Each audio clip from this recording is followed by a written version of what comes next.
ராஜாவுடைய ஆளுகை பின்னாடி படிச்சோம்னா பூமி எங்கும் இந்த நேபுகாத் நேச்சாருக்கு ஆளுகை இருந்தது.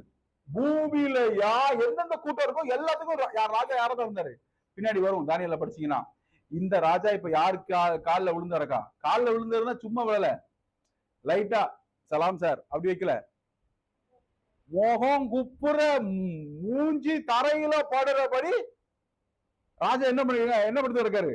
படுத்து இருக்காரு. ராஜா படுத்து இருந்தாருன்னா மந்திரில என்ன பண்ணிருப்பாரு? இப்போ ராஜா உட்கார்ந்து இருக்காருன்னா என்ன பண்ணிருப்பாங்க? மந்திரி ஒருவேளை உட்காந்து ராஜா இருந்துச்சா என்ன பண்ணிடுவாங்க? டக்குன்னு எல்லாம் எழுதிப்பாங்க. ராஜா இப்போ தரையில படுத்து இருந்தா இப்ப அவங்களும் எங்க இருந்திருப்பானுங்க? தானியல் யார் மட்டும் நின்று இருந்திருப்பா? இந்த சீனை மனசுல வச்சுக்கோங்க. இதற்கு காரணம் என்ன?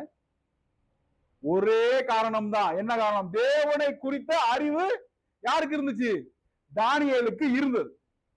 தேவனை குறித்த அறிவு இருந்து தேவனுக்காய் தானியேல் 1வது அதிகாரத்துல நம்ம ஏற்கனவே அதை தியானிச்சிருக்கோம்.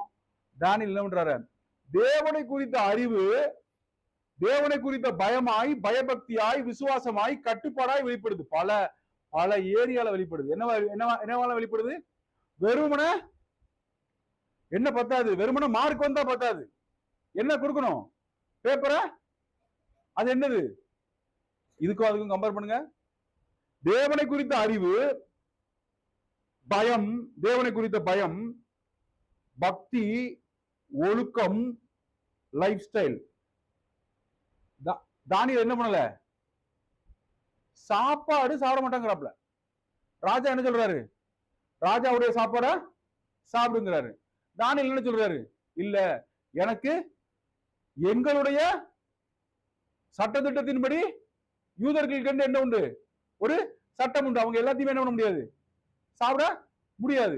நாங்கள் தேவனுக்கு கீழ்ப்படி முடியாய் எங்களுக்கு காய்கறி மட்டும் தேவனுக்கு எந்தெந்த ஆங்கிள் கீழ்படுறாங்க பாருங்க. புரியுதா? லாஜிக் புரியுதா? சும்மா வெறுமனே பேசிட்டு போறது மட்டும் என்ன இல்ல,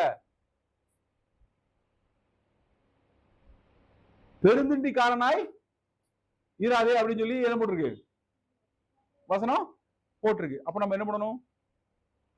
தேவன் மீது உள்ள அன்புல நம்ம என்ன பண்ணணும்?